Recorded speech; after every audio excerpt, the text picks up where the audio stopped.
And this is Real Estate Underground. Greetings and salutations, Real Estate Undergrounders. This is Ed Matthews with the Real Estate Underground. Thank you so much for joining us today. This interview and this conversation is actually one that I probably should have had about 10 years ago. And in fact, I did, because when I was preparing for conversations with this gentleman today, I realized I had read his book like 9-10 years ago, and it was really helpful in getting me going in our flip and small multifamily business. And we had Ron LeGrand on a few months ago. I've been working my way through all the really smart and successful authors. And fortunately, this gentleman also has a new book coming out, which I'm going to make him tell us all about. But Scott Jelinek, thank you so much for joining us today. I am so excited to have this conversation, and welcome to the show. I thank you for having me. And I loved your story telling me that you read that book, because that was the one book that was never really even promoted. And my last two books everybody knew about, but that one was very small promoted. So I love the fact that was the one that you read. Yeah. So I'm a marketing guy by trade. Yeah. When I was looking for ways to create deal flow and create awareness around my company, Clark Street, yeah, it was recommended to me by a friend of mine. So the book we're talking about is the Real Estate Investor's Guide to Guerrilla Marketing. And so it's, if you've ever heard me talk at the local RIA or one of the meetups or whatever, some of the things that I talk about in terms of how to go find off-market deals, I have to admit, I stole directly from this guy. So I'm pretty excited to meet with you today, because I have a lot of respect for how you approach the market. So Scott, for those of us who haven't read your book or haven't books, plural, why don't you tell us a little bit about yourself and who you are, and then we'll get into it. I'm going to give you a condensed version because I know we only have 4 or 5 hours to do this. Yeah.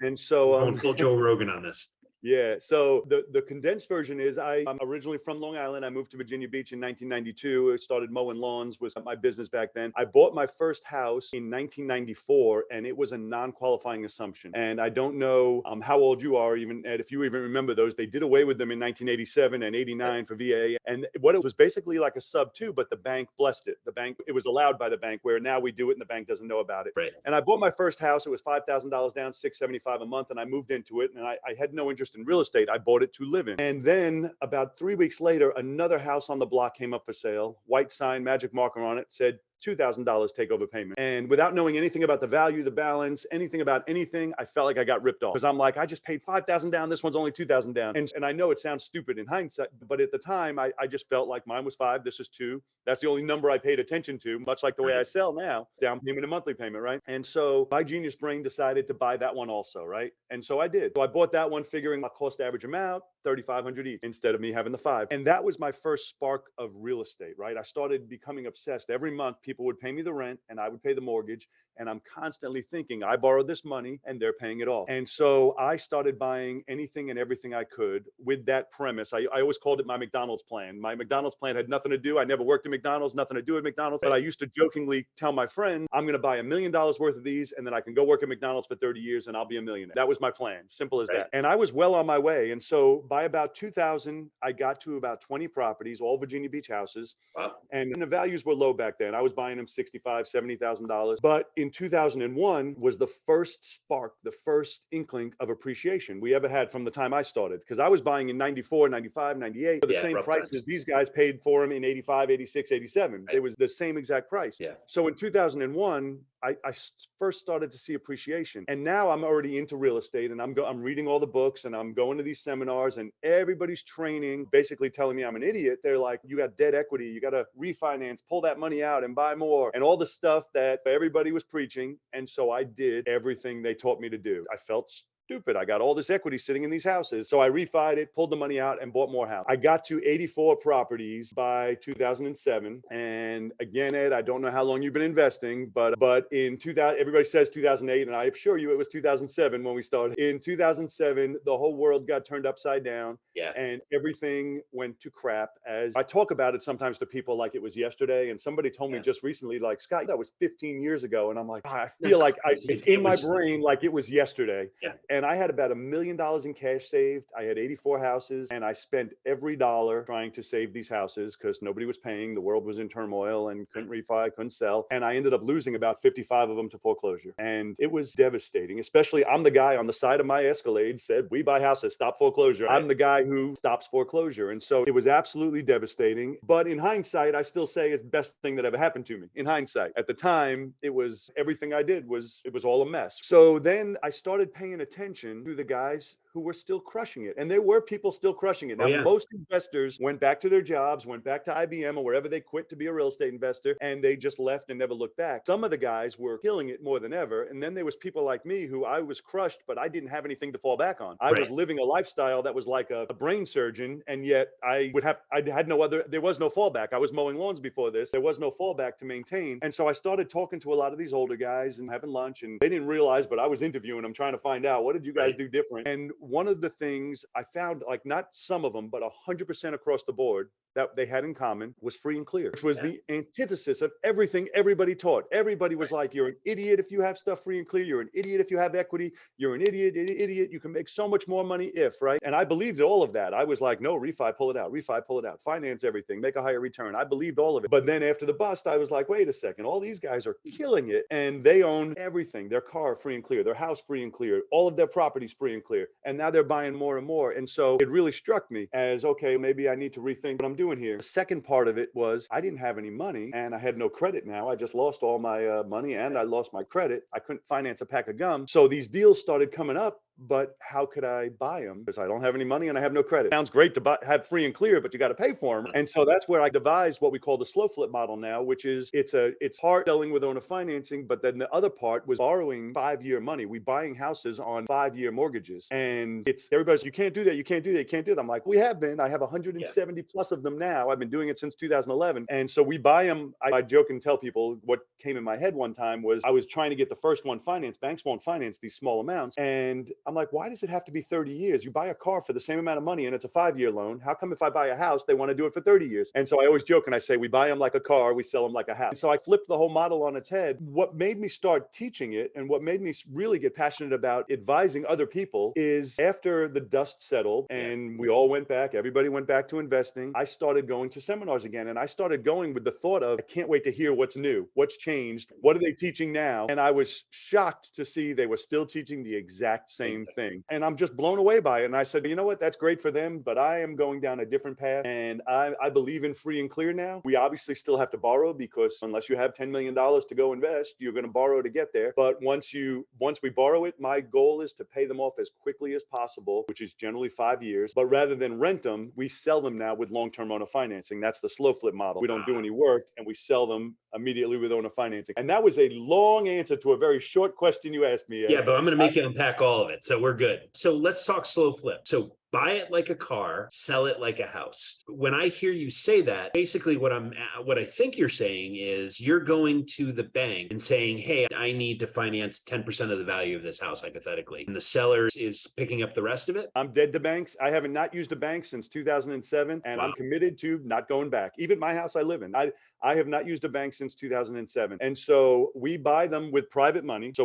we raise private money from private lenders and we put 5-year mortgages on them. Then I sell them on 30-year mortgages. And now we collect the payment. And so for the first 5 years, we really don't make any money. And I'm going to give you numbers so I can make it make more sense to you. And when I say these numbers, a lot of times people's first instinct is, you're out of your mind. You can't do that. There's not houses in this price range. And before I tell people, I say, before you argue with me, just spend a minute on the internet and you can Google. And might not be where you live, but there are houses in these price ranges. So on average, we buy these houses from $30,000 to $50,000. And I'm going to use 30 as an example. For a $30,000 mortgage on a 5-year term, 12% interest. We pay a lot of interest, and we do that because that's what keeps our lenders happy and full, where we have unlimited money. Our payment comes to $667.33 a month for 5 years. Then it's paid off. There is no balloon. It's just paid off. It's amortized. We sell them instantly. So we buy them for 30. We sell them instantly, depending on what market we're in, from anywhere from 69 to 89,000 instantly that day. We don't do any cleanup. We don't clean out the junk. We don't mow the lawn. We sell them instantly for 89, and then we'll sell it on a 30-year mortgage. Our average payment is $875 a month. So now you say your payment's $667, you're not making any money. And you're right, we do not make any money for the first 5 years. But then after 5 years, it's all free and clear. It's our cash flow. Most people operate with the other premise of they want to make money right now. And what happens is they want to take a $200-300 spread right now. And if you have rentals, that's all theory. But in reality, it ends up being where you just have a job working for the bank. You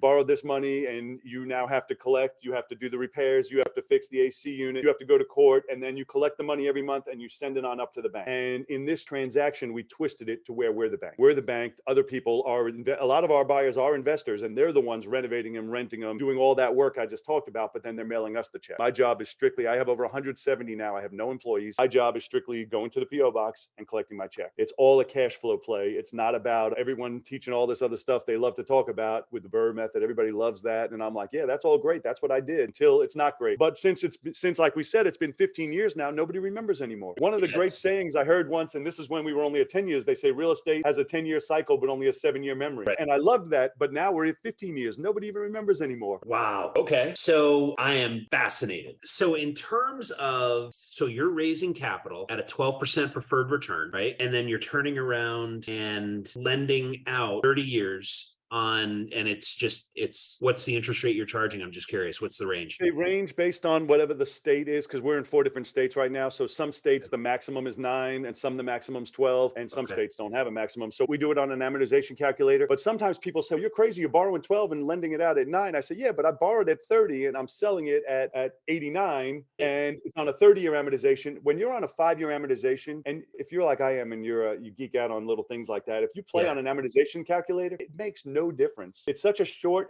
like on a 30-year mortgage, 12% interest rate it would kill you, right? But on a 5-year mortgage, it makes almost no difference whatsoever. The payment, everybody's, oh, I can get my guy for 11%. I'm like, dude, the math, it's $15 difference. I said, I'm gonna go through pissing off my lenders to save $15.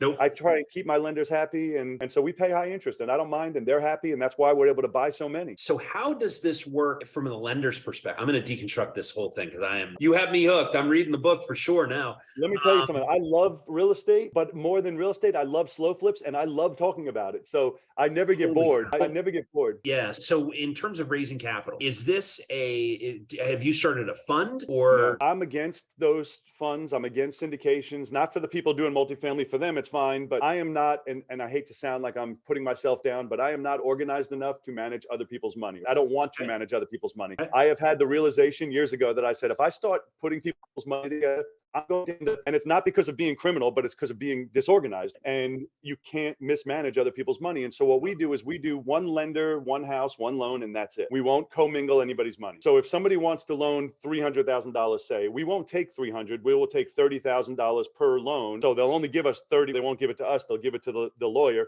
at closing, the 30 for one house, and they'll get a note and deed of trust for that one house. And then they'll get a monthly payment for that one house. When they do their second one, they'll put out another 30, and it'll go over and over again. But we'll never say we're going to take the whole 300 and then use it as we buy new houses, because I don't want to manage anyone else's money. No, and I'll never mix. If you had 2 people say they wanted to put in 15 grand each, I won't do it. I don't want to mix other people's money. Yeah, and you're at the one lender, one house. You're at the mercy of a bookkeeper keeping it all straight. Right. Yeah. Yeah. Wow. Okay. And so I guess my next question, why wouldn't this work on more expensive houses? I would love for it to. It doesn't. Now, part of it, the slow flip comes in 2 parts. That comes on the buy side and the sell side. So the buy side is where we try and pay them off in 5 years, right?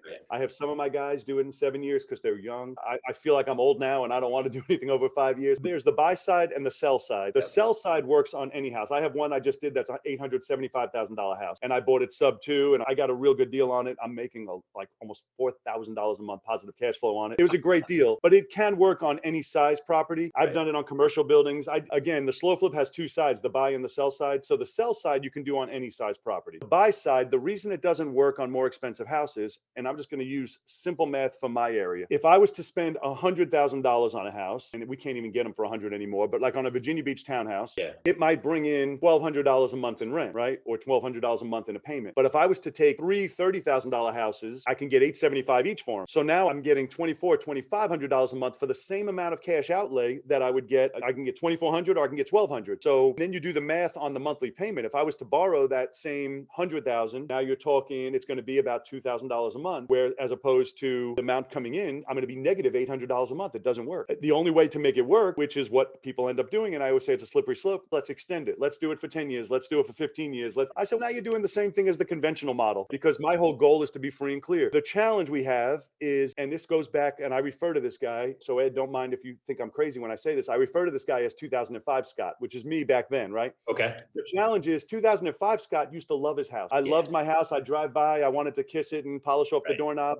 I loved my houses. 2000 and what are we in 23, Scott? Houses are just pieces of paper. They're just cash flow generating mechanisms. They're just pieces of paper. I have houses I've never seen. I have houses for 10 years. I've never seen them. I have 47 of them out now in the Midwest, and I've seen maybe 4 of them. The only reason I did that is because I was out in St. Louis for a meeting, and I said, hey, let me go a day early and see some of my houses. I own them out there for years, and I've never even seen them. So it's a different mindset than what we were raised with, right? On loving our houses, and we want to put in the best light fixture and put in this fancy doorknob, but it's going to raise your rent and all this stuff. And nothing against all of that. That was 2005, Scott. Back then, I was all about, I loved my houses, and I wanted to put a fancy bow on them and show everybody I owned them. Listen, I just have pieces of paper, and every month I collect a piece of paper, a check, and if I have a payment still. So I have 173 or 74 right now. I have 79 of them are already paid off, and they're all paid off at some point within 5 years because I do 5-year notes on them. So it's a whole different world than what I used to do, because now it's, and I don't want this to sound bad, but now it's like you're swimming in cash. Once you have to get through the first 5 years. Sure. And so this is where most people don't do it, because they're like, I need to make money right now. I get that. And that's why I also teach wholesaling. I'm like, listen,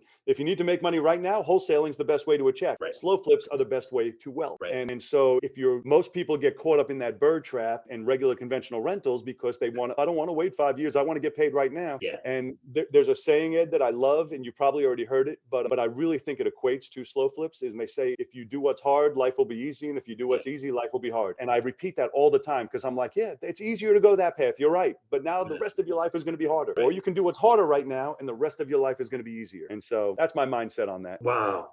I am fascinated. You said you had 170 of these right now? I think I have 173 right now, and I have one closing on Friday. I think I have 4 more pending. Awesome. And so who services the loans? We do not use a loan servicer. Now, I have a program called the Freedom Accelerator program, and I have a few people in my group that use a loan servicer, and there's a couple different ones they use, and I think they charge them $18 a month, but they make the buyer pay for it. I've thought about doing it, but it's so hands off for me as it is that I didn't really get the value. I didn't see the value. If I had a couple and it was just, I didn't want to, if I had a job still and I only had a couple and I was like, I don't want to have to even think about them, but real estate is my life. And so I'm like, so what am I really, I'm still going to have to manage what they're doing. And so I don't use a servicer. I do it all on my own. Cause again, we're not landlords. So we're not handling leaky toilets. We're not fixing anything. We're not handling lawn mowing. All we're doing is processing the payment. That's it. So I don't really have a need for a servicer, at least not at this time in my life. Maybe if I'm buying a house in the Bahamas now, but I don't plan on going until my son leaves for college. I'm going to do the winters. Maybe then I might say I'm going to be gone 3-4 months. I should have somebody, but I got another 4 or 5 years till I have to worry about that. Yeah. And they have these people called virtual assistants that'll do a great job for you as well for a really reasonable price. Okay. So obviously the systems here are pretty simple, right?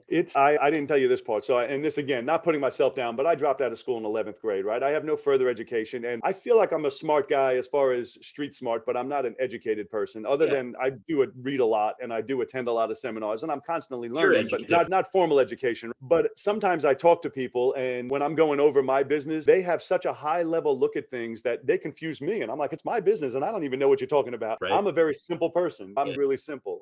My whole life is based on being simplicity. Right? And so, I don't have any complicated softwares and complicated stuff going on. I'm very simple. We do one deal, they mail in their payment, I check it off as paid. If I have a lender, we mail all our payments on the 1st every month, and it's a very simple business. By the 10th, 99% of them have paid, and then we pretty much hang out unless I'm buying new properties until the 1st of next month. It's a very simple business because we're not landlords. Yeah, no, I get that, and that's as someone who is in the multifamily business, I'm like, wait a minute, you've got my brain cooking here. All right, so when you buy a house and you said you're immediately selling it, there's no cosmetic, there's nothing that you're doing other than, I'll tell you what I do. I change the locks and put it on a lockbox. That's it. Okay, and who does that for you? It depends on what city and state it is. We'll hire a locksmith to go out and do it for us. Okay, and then you're hiring a realtor to sell it, or are you selling it? No realtor. We have different people that I call them headhunters, but I just made up that name because I pay them 50%. I didn't tell you this part. So when we sell them, we get $3,000 to $5,000 down and $875 a month. So I pay my guys who fill them half of the down payment. Okay. So they have an incentive. So they'll go and do their own pictures and video. They run their own ads. They put out their own signs. And I don't never give it to just one person. I minimum of 3 people in any house because I want them to compete. And then, so they're doing all the marketing, the showings, they do everything. I don't do any credit checks. Everything is first come, first serve. What's funny is I was telling you, my very first house I bought was non-qualifying assumption, right? And I was obsessed with buying non-qualifying assumptions because I mowed lawns, I had no credit, I had no job on the book, and I was able to buy anything I wanted just by coming up with the down payment. There was no credit check, there was no job check. It was non-qualifying, right? I sell now the exact same way I used to buy. And everybody's, how'd you come up with it? I said, I didn't really come up with anything. That's what I used to do. I used to buy anything because anything I could, if I could afford the down payment. I was an investor, but somebody else was going to make the monthly payment. I just had to come up with the down payment, and the banks would put the mortgage in my name because that's what they did back then. It's the exact same thing now, except I sell that way because I know that there's plenty of 2005 Scots running around who are looking to buy rentals, but don't have the bank qualifications or don't have the credit or don't have a large down payment. And here they can go and buy this one with just $3,000. And then they're going to go in and fix it up and paint it and make it all shiny and put a brand new doorknob on it. And then they rent it out. And some of them crush it. I have some guys that are doing like by the room, getting $2,000 a month, paying me $875. I have guys doing Section 8. They're getting $1,600 a month, paying me $875. I want them to crush it. I want them to crush it. The more they crush it, the more they buy. Exactly. Yeah, you're creating happy customers. Absolutely. Wow. Okay. So I'm interested in your mindset, and because you're obviously a very positive person. And the guys that I knew, so I started investing in 2011, but I think we're roughly the same age. I'm in my early 50s. I'm 53. And okay. Hey, I got you beat. All right. Yeah. So as far as the process goes and all that, how did you figure this out? Like, how did you get your head right? Because I know plenty of folks in that 07, 08, 09 who got decimated. Mostly everybody I know did. Pretty much everybody. And most of them never came back. And I'm curious how you got over that hump. Because it wasn't I almost feel like it wasn't a positive thing, a positive reason why. And my friends argue with me and say, oh, you could have. Bourbon, lots of bourbon. Well, that too. Yeah. I feel like I didn't have a choice. And what I mean by that is I had a whole year we made almost no money. From mid 2007 to mid 2008, I just spent and had nothing coming in. And I had meetings with my friends about, okay, if I can't do real estate anymore, what could I do? What could I do if real estate's over, apparently? What can I do with my life? And I came up empty every single time. And a lot of my friends argue with me. They're like, you could have done sales. There's stuff you could have done. And I'm like, not to make the money I needed to make, to pay for my house I already had, my cars I already had, my life I already had going. I said, nobody was going to pay me that much money. And so it was like, I was forced, I had to figure it out. I was like, I don't know what I'm going to do, but I can't get a job. Nobody's going to hire me. I haven't had a job since I'm 19 years old. I said, what am I going to do? And so I'd love to say that I was just so committed that I knew it was going to work. I don't remember having a fallback plan. And I almost feel like if I had a fallback plan, I may have gone with it. You've taken it, If I had a previous job, I could have went back. If I had anything that I could have went to, I might have done it. And I'm glad. And that's why I say I'm thankful for the bust now. I wasn't then, but I didn't really have anywhere else I could go and still make the money. Yes, I can get a job. I can mow lawns again and make a couple $100 a day, but it wasn't going to support my life I already had. Yeah, I wasn't going to pay for the house and the Escalade and all that. It wasn't going to pay for anything. And so your boats were completely burned. So you were highly motivated. Yeah, didn't have a whole lot of choices. Right on. That's awesome. So I'm curious, as you have gotten over that loss and you started to figure out, okay, this is how I'm gonna make this work. I assume, and maybe I'm wrong, that you had people in your life who were giving you advice on how to execute what you're executing today. And so I'm always curious about mentors and coaches and folks that we have, guys like you and me, surround ourselves with. And I'm curious, what was the advice you were getting and who gave it to you? So a couple different things. Mostly they were from older guys that during the boom, they were lenders. Friends mostly became really good friends afterwards, but at the time were lenders. And I can remember during the boom, when I'm doing what I'm doing, refining, pulling it out, I can remember leaving lunches with them and shaking my head, if only this guy knew what he was doing, because he's got 20 houses to 30 houses, but theirs are all free and clear. I'm like, man, he could turn those into 300 houses and all this and that. Right. And feeling like I knew better, following everything I was taught. And then after the bust, being like, okay, tell me more. And I'll tell you an interesting thing. I had 2 Cadillac Escalades. I had a Cadillac XLR convertible I paid $105,000 for. I loved this car more than anything. I used to go and meet my lenders who are dropping me off checks for $200,000, $250,000. They have tens of millions of dollars, and they'll drive up in a Honda Accord or a pickup truck. Yeah, isn't that amazing? And I remember it never really struck me then until after the bust. And I'm still, even when I'm broke, trying to figure out how I'm keeping paying for this stuff, and they're pulling up in a Honda Accord. And it's funny, and I'll tell you the end of the story right now. And I always tell it when I was doing my live events, I would always say, can anybody guess what I drive now? And a Honda Accord. And I have more money now than I have ever had in my entire life. I can buy any car I want, writing a check for it tomorrow, and I still drive a Honda Accord. And everybody always laughs. They're like, I had a friend recently said to me, he said, Scott, when are you going to get a car to keep up with your image? And I was like, I don't think you know what my image is. I said, that's it. I am all about my house. Mind you, I have a very expensive house, but it's free and clear. My cars are free and clear. I have no credit cards. I have no anything. I have no bills whatsoever. And that is the ultimate in freedom. And I'm all about freedom. And this is what I teach my people always. I'm like, we all think we want money. And yes, we do. but we want money for what money can buy, not for the money itself, right? And the biggest thing money can buy, which people don't appreciate, is freedom. It's your time. The money can buy your time. And it's amazing. And I sometimes almost feel, I don't want to say bad, I feel awkward. I had an awkward time. I was sitting out back and sitting by my pool, and I'm reading a book, and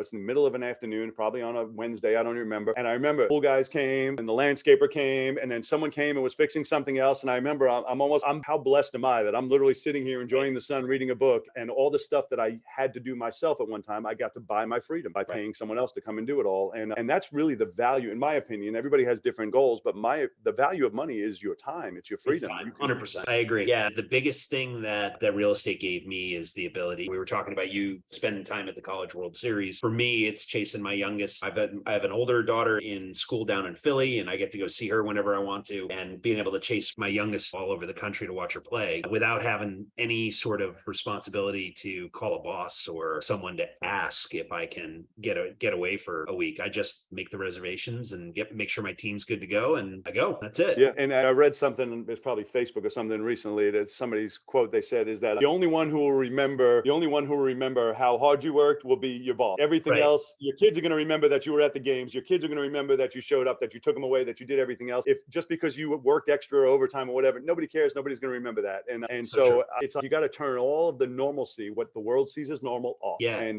my boss once, a mentor who was one of my bosses years ago, told me, on your deathbed, no one ever wishes they were right or had more money or anything, or whatever. Yeah. I hear you. So I know you have a book that just came out in March, and you can talk about that. But also, I'm also curious about, you said you read a lot, and people are taking in information these days very differently, right? Some of them it's physical books, some of it's audio, YouTube videos, whatever. And so I'm curious, I want to talk about your book, but I'm also curious about, who are you reading? Who are you paying attention to these days, and how do you take in information? So I read and I listen in my car. So I do Audible because I drive a lot. I look at houses. So whenever I'm in my car, I listen to books, and then I also read, because I like physical books, but you can't do it when you're traveling. So when I'm in my car, I listen to Audible. And at home. Yeah. All right. So who are you paying attention to these days? It's interesting. I read a lot, but I try a lot of books that I don't even know if they're going to, people write one. The one I'm listening to right now, what's it called? 2X is better than 10X. I'm sorry, 10X is easier than 2X. I think it's Kennedy, and it's a new one. Russell Brunson? No, not Russell Brunson. It's the same one he did another book with just recently. I'm sitting here talking to you while I'm looking it up. The Gap and the Gain, Benjamin Hardy. Oh, okay. I haven't read that. Yeah. And The Gap and the Gain was also very good. That was an excellent book. All right, it's going on the list. Yeah, I like their book. I'll tell you, it's an old one now.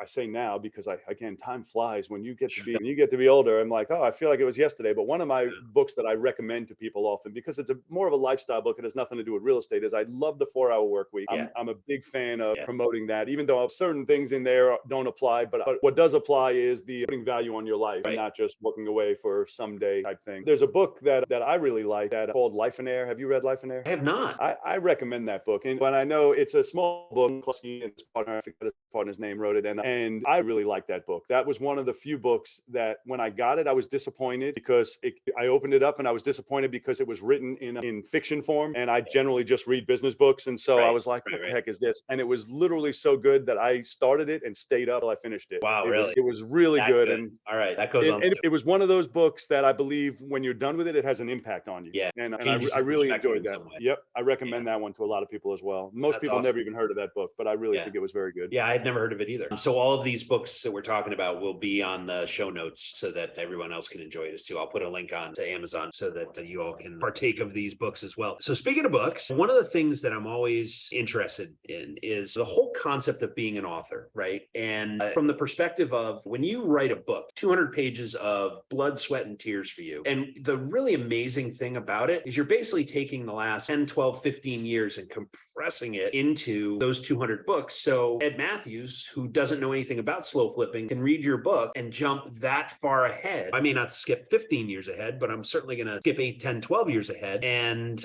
really start to understand something that it took many hours and a whole lot of heartache and a whole lot of hard work to figure out. So tell me about your latest book. So it's interesting on what you just said is because, and I know before we get into telling you about the book, is I always think about people who don't read because I love reading, but mostly because of what you just said is that you got a person who's successful in whatever it is that they do, and they're giving you their best stuff because they want the book to be great. So they're giving you their best stuff for $20 or whatever it may cost, $15, $25, for whatever it may cost, you're getting their best stuff in 200 pages or 250 pages, as opposed to you living out all those years. And I'm like, people who don't, I'm like, you're missing out on the easiest cheat code you could possibly possibly get. Absolutely. Just taking someone's best stuff. So I wrote a book. My other book was called Work Just Gets in the Way of Making Money. Yeah. And everybody loved that. But I kept getting questions and comments going back. Slow Flips was just a chapter in there. Right. And this book came out in 2016, and everybody was constantly sending me questions and stuff on Slow Flips. The whole book was great, mind you, but everybody wanted to know more about Slow Flips. Right. And so I kept telling them, I said, okay, I'm going to write a book just on Slow Flips, just on Slow Flips. And I finally just came out a couple months ago, and it's called The Art of the Slow Flip. And it is literally, I held nothing back. It's from start to finish. Exactly what a slow flip is. How do you find them? How do you fund them? How do you market them? How do you sell them? How do you answer questions? Because there's some questions that you might have in your head right now, Ed, that you're not even saying. I'll give you a good question that people ask is, for instance, how are you selling this for 89 when there's another one on the block right now for sale for 30, right?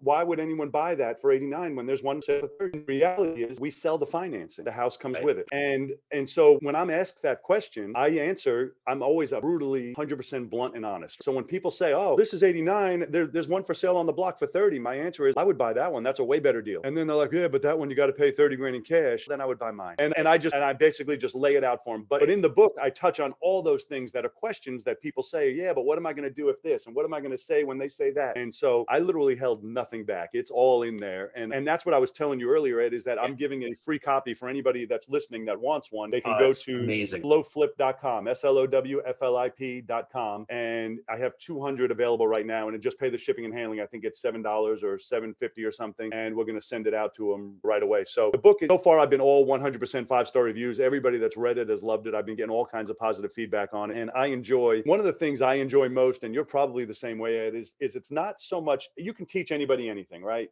But teaching them doesn't really do anything unless they actually do something. Because I've had a lot of people come through and they're like, oh, there's the greatest thing in the world. And then you talk to them 6 months later, what have you done? I'm still planning on getting started. And I'm like, my whole thing is to push people to do something. Right. And one of the ways I do that, like in my program, one of the ways I get my people successful is by breaking it down into a tiny, do something. I end every one of my meetings with my coaching students, I end them with, do something today your future self will thank you for. And I'm always like, you don't have to do everything, but just do something today towards your business. Because if you can do that every single day, you will be amazed. And that's another great book, The Compound Effect. Have you read that? Yeah, I've read that. That's phenomenal. You will be amazed that after 10 days and 10 weeks and 10 months, how you have a full business, but you never really fully working on it. You just did something every day. Right. And so that's why I'm always stressing with people, don't worry about doing everything. Just worry about doing something. Get something done. As long as you consistently are doing something, it's going to compound. Yeah. Over time. It's that old, I think Tony Robbins says it's people overestimate what they can get done in a year and woefully underestimate what they can get done in 10 years. Absolutely. Yeah. Same thing. So I'm a big it's that incremental improvement every day. Something. I get it. All right. That's awesome. So let me ask you, knowing what you know now, if I waved a magic wand and made you 18 years old, you can take all your knowledge back with you. Okay. What would you, if you had to start over, what would you do differently? So two things I would do, two things I could think off the top of my head on a split second answer is one, not participate in the boom, which sounds counterintuitive. You're in real estate. That's when booms are made, right? You make all your money. I might have still wholesaled and stuff, but not participate as far as whole. Because I had 20 houses going into the boom, and I could have been at 20 grand a month positive come bust time with no debt, have them paid off by then, and it wouldn't die. It would have been too shabby. So number one, not participate in the boom, and number two is don't fall for the biggest marketing tactic on the planet Earth, which is debt. Most people don't know debt is the highest marketed product on the planet. Is debt, and it's hard not to fall for it because it's everywhere you go. Yeah, you save 20% today if you fill this card out. Every time I'm on a plane, which I was last night, I'm shaking my head when they're trying everything to talk to me, filling out this application. They're like, we'll give you free tickets and free upgrade and free come into the lounge. And how would you know? The whole world is telling you to get in debt. How would you know? And so knowing what I know now, if I could talk to my younger self, I would be like, turn it off. Debt is not, I know, and you're in multifamily. So in multifamily, it's different. In multifamily, debt is good. There's debt and there's leverage, right? It's two different things. And so in multifamily, that's part of the business. And nobody's going to go into buying apartment complexes without using debt. That's it. You have to. But single family, still buying them we can, but in multifamily, most people, and you'll never pay them off. Very rarely do people ever do that. That's part of the business model. But in single family houses, I believe in paying them off. And not just that, the credit card, cars, vacations, the stuff people finance kills me. And I'll tell you something, and I know this is unrelated, but I talk a lot if you can't tell it. Me too. My wife will come home and she'll be like, oh, Kohl's is offering this free whatever if I fill this out, or this Target's offering this. And the answer I always give her, and mind you, she doesn't like it, but I tell everybody this. I say, think of it this way. I said, they didn't have a corporate board meeting and come up with a new marketing plan so that they can make less money. They're not giving this away so they can make less money. They're giving it to you to entrap you. That's it. That's why they're giving it to you. They didn't say, how can we make less money next month? Oh, let's give everybody 10% off. That'll be a good plan. No, they're giving it to you because they know the statistics Yes. bring you in that funnel, and next thing you know, you're enslaved to them, paying 29% interest forever. Yeah. There's department stores, and some of them aren't even here. Like Sears was making more money off their credit card than they were off all their retail sales. I don't Think doubt about that. how insane that is. Yeah. You have all this brick and mortar, all this product, all this labor and everything, and they were making more money off the interest from people that already bought stuff than they were from all of that other stuff combined. I said, that's crazy. Yeah, it's nuts, but it's true. Yeah. There's a reason why the Chase Manhattans and Citigroups and all that, not only do they operate in large, beautiful towers all over the world, they probably own most of them, right? And that's kind of the premise. And I always tell people, I say, when you go to any city in the country, you can look up at the big buildings and they're all banks, right? And life insurance companies, but they're all, primarily all banks. I said, and that's because we're running around and sending them up the money. With the slow flip model, we turned it on its head, where we're the one that they're sending the money to, You're not the the banks, bank. but we are the bank. Everybody's running around and sending us the check. And it's a whole different feeling to when we were landlord. Now we're just the bank. Yeah, and way fewer moving parts. So on 800, and not to go down a whole mathematical rabbit hole, but on $875 a month, on a 360 month, which is 30 years, which is a typical mortgage, it's $315,000 they end up paying you back on a house that you got for $30,000 and didn't pay anything out of pocket. You had a private lender fund the whole thing. $315,000 coming back your way. That's technically it's an infinite return. If you factor in your partner, it's still a 10x return. The slow flip returns are insane. You have me thoroughly intrigued. Well, I'd love to get your feedback after you read the book. I'd love to talk to you again. As soon as we hang up, I'm hopping on your website. So thank you for that. So let me ask you this. When you're not talking about real estate, how do you like to spend your time? Like I said, I just got back from the College World Series. Yeah. And one time we were out there for 2 full weeks. I took my son. We do travel a lot. We go to games. We do travel around a lot and go to games. And I also travel a lot, period. I go to the Bahamas a lot. We're going to Italy for 17 days in August. We like traveling. I like boating. We live on the water as well. So we like boating. My son likes to fish, but not catch, but he likes to fish. And they call it fishing for a reason, right? Yeah, exactly. Otherwise they'd call it catching. I love using that line. Yeah. So, and I enjoy the sun. As you can see, I've been a little too sun this past week. It's been ball games all day. And we go to a lot of ball games at home too, as I know you said you do. I enjoy going and enjoying the sun and going to games. There is nothing like sitting in a ballpark. Nothing like it. I love it. Yeah. I love on a Wednesday or a Thursday afternoon at noon when everyone else is at work and I got a whole group of people and we're having the time of our lives. Absolutely. Yeah, fantastic. Hey, Scott, I've really enjoyed this conversation. And if someone wants to learn more about you or your business, your coaching or anything like that, what's the best way to get a hold of you? So the best way would be to first off start off by reading the book, and they can get that for free at slowflip.com. Other than that, I am on all socials under my own name. So you can just type in Scott Jelinek, Jelinek, Scott Jelinek, and I pop up on everything. I'm on, TikTok, Instagram, Twitter, LinkedIn, Facebook, you name it, on everything. And so all of those as well have messaging platforms. If anybody needed to, you can. But I always suggest people, I always say the best way is to read the book, because sometimes I get a question and I'm like, did you read? No, I have it, but I didn't read it. So the question you're asking is answered in there. Yeah, so it's chapter 12. I would say start off with that. Yeah, start off with reading the book, and it pretty much answers most everything. And then I'm happy to answer anything further than that. Awesome. Scott Jelinek, thank you so much for joining us today. This has been phenomenal, and I can't wait to read the book. So congratulations on the book. Thank you for all the information you just dropped for our audience, and I look forward to reading it and look forward to seeing you again, my friend. Awesome. And I look forward to your feedback. Thank you for having me on. I look forward to your feedback after you read the book. All right. Thanks, Scott. Have a fantastic day. This has been the Real Estate Underground podcast. Thank you so much for listening. Don't forget to rate, review, and subscribe. It helps us grow. Until next time, happy investing.